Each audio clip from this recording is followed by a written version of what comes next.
akalaing pangkaraniwang buy and sell group lang ang page na ito. Pero kung bubusisiin, tatambad dito ang isang nakababahalang kalakalan online. Ang mode of payment, COD o cash on delivery. Willing ako magbigay ng 2K basta kaliwaan. Ang presyo mula 2 to 90,000 pesos. Mine ko na po yan. Magbibigay ako ng 30K. At ang gustong i-mine dito ng mga buyer at inaalok ng seller, hindi sapatos, hindi bag o beauty products, kundi mga sanggol. Babies for sale. Looking po, gustong mag-adopt ng baby boy. PM lang po. Lantarang ipinupost ang mga litrato ng mga ikinakalakal na paslit. Female, 7 months. Naghahanap ng bibili kahit nasa sinapupunan pa ang baby. Ito ang kalakalang hindi kayang lunurin ng iyak ng sanggol. Ang garapalang bentahan ngayon online ng sariling dugot laman.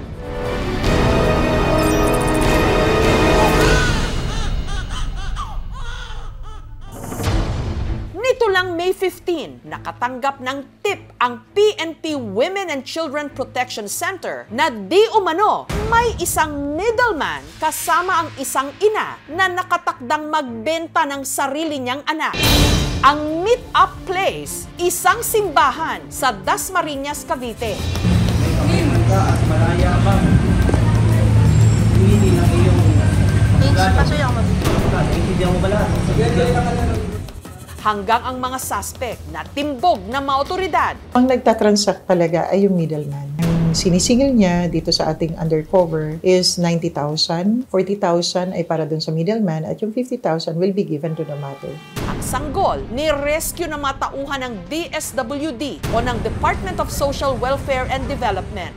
Ang mga suspect nakakulong ngayon sa Camp Crame. Ang inang nagbenta ng sanggol, nagpaunlak ng panayam sa aming team, ang 29 anyos na si Chari. Kaba, takot. Alam ko na yung mawawala sa akin yung anak ko. Pagdudusa ako na lang yung ginawa ko sa anak ko. Araw-araw akong umiiyak ng ganito. Hindi ko na alam. Depressed na ako. Today, isip ko yung anak ko, naisip ko yung nangyari sa akin. Naaalala ko yung nahuling gabi. Sana hindi na lang nangyari. Sana upo na lang. Hindi kami natuloy. Daming sana eh. Ang 1-week-old pa lang na si Baby Angelo, hindi nito tunay na pangalan, ikatlong anak na raw ni Chari. Ibibenta niya raw dapat sa halagang 50,000 pesos. Wala naman daw talagang planong ikalakal ni Chari ang sarili niyang anak. Hanggang nagkaroon daw sila ng pagtatalo ng kanyang live-in partner na ama ng bata.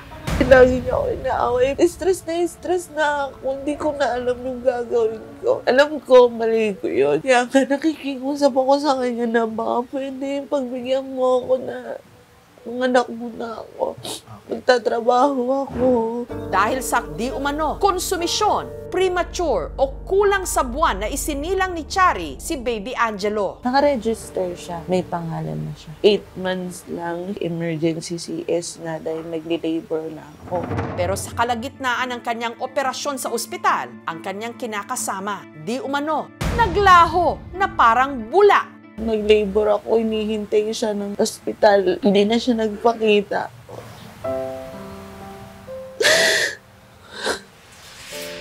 Sa Miracle Baby, wala siyang buhay na nilabas. Masaya, natutuwa ako. Kasi magkamukha sila ng ama niya. Yung lalaki, ngayon wala na. Hindi na nagpakita. 5 araw daw na-admit si Chari sa ospital. Kaya ang sunod niyang prinblema, pambayad sa hospital bills. Paglabas niya, wala siyang pambili ng mga bigasan. Nahirapan siya, wala siyang panggastos. Lalong humirap yung buhay ko noong nanganak ako Dahil iniwan daw siya ng kanyang kinakasama, si Chari bumalik sa poder ng kanyang ina, kasama ang 8 araw pa lang niyang anak na si Baby Angelo. Sa paupahan simahang barong-barong na ito. Sa Tondo, sa Maynila sila tumira. Nandun na kami sa point na mag-ina. Nasa litray, natutulog. Tapos naririnig ko pa yung baby ko na inuumbong, bumabahin, maya. Hindi ko na alam yung gagawin ko. Sabi ko sa kapatid ko, ate, paampun ko na lang to. Yan, nawalan na ako sa sarili ko. Dito rin napag-alaman ng aming team na ang panganay palang anak ni Chari, ipinaampon naman niya sa kanyang kapatid. Sabi ko, wag mo itutuloy yan. Yung anak niya, napalaki ko ng maayos yun. Kaya sabi ko sa kanya, last na yan, magpa-implant ka na lang. Ako na lang mag-aalaga niya. Kahit maghirap-hirap kami ng asawa ko, dalawa kami. Basta naano namin yung baby. Sabi niya, oo, ate. Pero si Chari, palihim na pala noong sumali sa isang Facebook group. Willing ako magbigay ng 2K basta kaliwaan. Kung saan lantaran ang bentahan ng mga sanggol. First time ko kasi dun eh. Kahit sino, pwedeng maging miyembro ng page. Katunayan, para sa istoryang ito, sinubukan ng isa sa aming staff na sumali at walang kahirap-hirap niya itong nagawa. Sa mga Facebook group na ito, nakasaad na rin ang mga detalye na hinahanap ng mga nais bumili ng baby, gaya ng kasarian, looking po ako ng mag-a-adapt baby girl po, meet up lang po. lokasyon, location, Batangas, any gender. lahi, half Japanese baby girl, newborn, looking for adopter. pati na ang kondisyon ng mga nagbebenta. 4 months old, Davao City. May counting demand lang po ako pang pamasahe ko pa uwi sa amin. Ang satisfied customers, nag-iiwan din ng review. I'm officially a parent today. Nakahanap po ako ng totoong birth mom here sa page. Ang cute po ng baby boy ko. As of now, meron kaming 23 Facebook pages na minomonitor at meron tong libu-libong followers. So lumala dahil nga sa one click away na lang ang social media. So malaking problema po to. Mula nung makarating sa Women and Children Protection Center ng PNP, ang gara-palang bentahan ng mga sanggol online, tiniktikan na raw nila ang transaksyon dito hanggang may nakanegosasyon silang middleman. Ang sinisingil niya dito sa ating undercover is 90,000. 40,000 ay para dun sa middleman at yung 50,000 will be given to the mother. Ang middleman na ito ang kumausap kay Chari. Ang di umano, unang pakilala ng middleman, magulang na naghahanap ng aampuning sanggol. Nag-PM ako dun sa post niya. Wala siyang anak, mag-aampun siya ng lalaki. Nakuwento ko sa kanya kung nasan kami, nagsisend ako ng picture. Iginiit ni Chari, maliit na halaga lang daw ang hiniling niya sa middleman. Humihingi ako sa kanya ng tulong kahit 1.5. Pang-upa ko, nasabi ko sa kanya. Pero wala naman siyang napadala na ganun. Sabi niya sa akin, siya na bahala. Magpa-check up kay baby. Ako, siyempre thankful ako na magiging safe yung anak. Bibigyan niya daw ako ng pera, panibagong bukas, para magsimula ako. Ang hindi nila alam, maingat nang ikinakasanoon ng mga otoridad ang entrapment operation. Ang bentahan, itinakda ng middleman sa simbahang ito sa Dasmariñas, Cavite.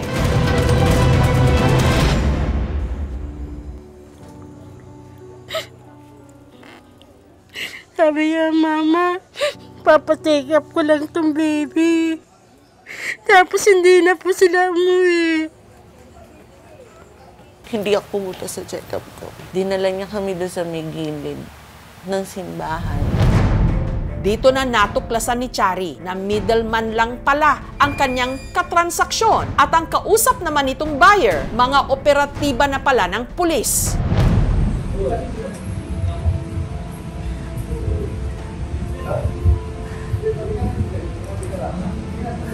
O siya na lang nilapit. May pagkaman ka at malaya ka. Hindi lang iyong naintindihan mo ba lahat? Republic Act 11862, ito yung Trafficking in Person Amended Law natin. Basta merong selling and adoption of a child, pasok doon yung ating kaso. Life imprisonment po ito. Wala po itong bill. Ang na-violate natin talaga dito yung karapatan ng bata. Sana dadalangin ko sa Panginoon na bumaba naman ang sentensya niya. Kasi wala namang himala sa Diyos eh. Mabigyan siya ng parol. Ayon sa Philippine Orphanage Foundation, meron ng tinatawag na orphan crisis sa Pilipinas. Tinataya kasing aabot na sa 2 milyong mga batang Pilipino ang mga ulila. Meron data from the Child Protection Network. Last year alone, meron silang almost 20 child trafficking cases. From the past 5 years, merong around 50. But we also need to remember that these are only reported cases. What is actually rampant and laging sinasabi sa atin ng ating partners from the community ay maraming bata ang neglected. Pinakaunang rason kung bakit nagbebenta yung mga biological mothers ng kanilang mga anak dahil nga sa kahirapan. Hindi nila kayang palakihin. Siguro nagsusort sila sa ganitong klaseng gawain which is illegal dahil ito po ay violation po ng child abuse, ng exploitation, and ng trafficking. Si Baby Angelo, nasa kustodiya ngayon ng isang child care facility sa Tagaytay. Gusto ko rin po siya makuha. Yun lang po yung pinapanalangin ko. Bibigyan ako ng pagkakataon ng Panginoon Diyos na magtinda uli, na magkaroon ng puhunan. Magtitinda ako para sa paapo ko. Kukunin ko po siya. Siguro magiging okay lang ako. Tatahimik ako pag nabawi nila yung anak ko. Na alam ko na nasa kanila. Yun lang. Yun lang yun. Yung hiling ko. Kahit nandito na lang ako, mabuhay kong pagdusahan. Pero ang tanong, maaari pa nga bang maibalik ang kustodiya ng bata sa pamilya ni Chari? Maaari po nilang kunin or mabalik sa kanilang custody dahil ang priority po natin is makasama ng bata yung kanilang tunay na pamilya. Kailangan po pumasa sila dun sa PICAR na tinatawag po namin or yung Parental Capability and Assessment Report. Anak, nandyan yung mga ate ko. Nakakulit bawiin sa kanila. Sana maging okay ka. Sorry sa'yo na nagawa ko ito para sa'yo naman eh. Pinuntahan din ng aming team ang bahay ng kinakasama ni Chari. Pero ayon sa kanilang nakausap na nagpakilalang ina ng dating ka-live-in partner ni Chari, nasa trabaho raw ang kanyang anak. Pero giit niya, hindi raw ito ang ama ni Baby Angelo. Kasi po sir, talagang hindi po anak ko yun. Anak ko, bali pangatlo na talaga yung anak ko. Nakasama siya pero hindi po talaga sa anak ko. Talagang kukunin ko yan, hindi ko pwedeng pabayaan yan. Kung naman natago ko talaga yan. Ayon sa kanya, malayo rin daw ang itsura ng bata sa picture ng kanyang anak. Talagang sa akin naman walang problema. Kung talagang lalabas na sa anak ko yan, kahit na lumuhod ako dyan sa bata kasi wala namang kasalanan yun. Wala. Ayoko na maging sa kanya. Nitong Biyernes, sa kauna-unahang pagkakataon, mula nung nakulong si Chari, binisita siya ng kanyang ina na si Marites.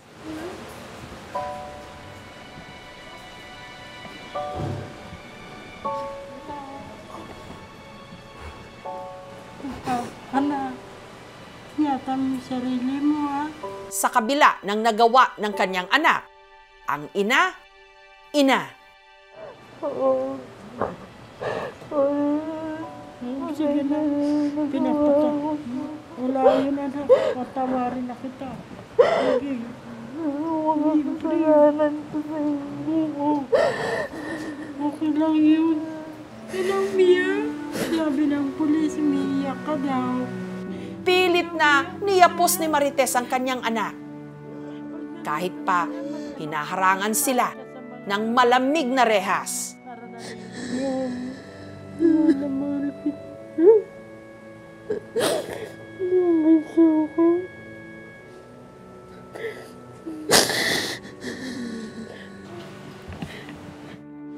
Huwag mo pababayaan sarili mo, ha?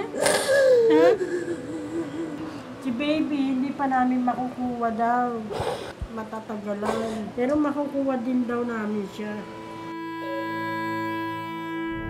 DSWD mismo ang tumawag at nakipag-usap sa Facebook para i-down itong mga sites na ito. Sa mga gusto pong magpaampon ng kanila pong mga anak na hindi po nila kayang palakihin at tustusan, pwede po nila dalhin ng kanilang mga anak sa mga DSWD residential care facilities. And meron din po mga private na child caring agencies or yun yung mga tinatawag nating mga orphanage. Under RA 11642, yung Domestic Administrative Adoption and Alternative Child Care Act, ito po yung naglalayo na para mas pasimplehin pagalingin at mas pabilisin yung adoption process. Minsan inaabot hanggang mga 10 years ang adoption case dun sa korte. Ngayon po, kung complete ang requirements at ang mga documents ng prospective adoptive parents, 6 to 9 months lang tatagal. Hindi po totoo ang mga adoption na ginagawa online. Yan po ay talagang illegal at meron pong karampatang kaparusahan.